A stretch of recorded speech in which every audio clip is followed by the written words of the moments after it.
چالش 24 ساعت بدون خواب. ساعت 9:45 است. میخوایم شروع کنیم. کششی استخرمون تموم شده. بچه‌ها تا الان 5 ساعت تقریبا از چالشمون رفته. چه آسمون قشنگه.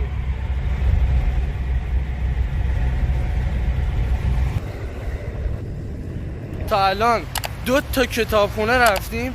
این چیزی که من برای طراحی میخواستم و نداشتم. برای ست اول 110 کیلو زد.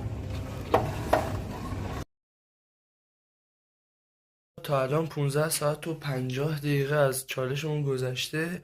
خب دارم جزوه و اینجور چیزا میخونم، معنی کلمه و درسا.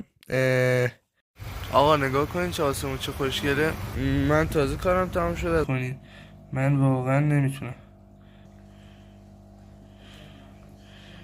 20 ساعت